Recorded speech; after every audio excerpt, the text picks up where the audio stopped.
Everyone, আমি প্রিয়াঙ্কা। আমার আরেকটা নতুন ভিডিওতে তোমাদের সবাইকে স্বাগত। তোমরা সবাই জানো আমি একজন বিউটিশিয়ান, আর আমার একটা কিন্তু একাডেমিও আছে যেখানে আমি বিউটিশিয়ানের কোর্স করিয়ে থাকি। সেখানে কিন্তু আমার অনেক স্টুডেন্ট আছে যেখানে ওরা এই বিউটিশিয়ান আমার কাছে শিখছে। তাই আজকে ওদের ক্লাসে আমি ডেমো দেব কিভাবে গোল্ড ব্লিচ ওরা করে নেবে।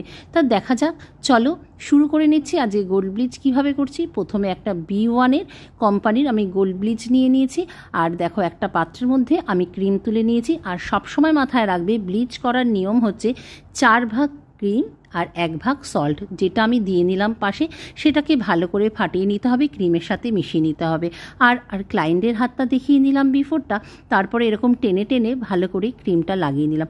আর হ্যাঁ, তার আগে একটা কথা তোমাদেরকে শিখিয়ে দিই, ব্লিচ করার আগে কিন্তু অবশ্যই ক্লায়েন্ট হোক বা তোমার নিজেরা করো, সবসময় কিন্তু টেস্ট করে নেবে কোনো রকম জ্বালা করছে কি না, কোনো রকম অ্যালার্জি হচ্ছে কি না, তাহলে কিন্তু অ্যালার্জির ট্যাবলেট খেতে হবে। আর চলো এইভাবে ভালো করে ব্লিচটাকে রিমুভ করে নিচ্ছি। একটা ভেজা কটন দিয়ে 15 মিনিট কিন্তু আমি রেখেছিলাম, তারপরে একটা সুন্দর ক্রিম দিয়ে আমি মাসাজ দিয়েছি। কেমন লাগলো আজকে ভিডিওটা অবশ্যই কিন্তু জানিও।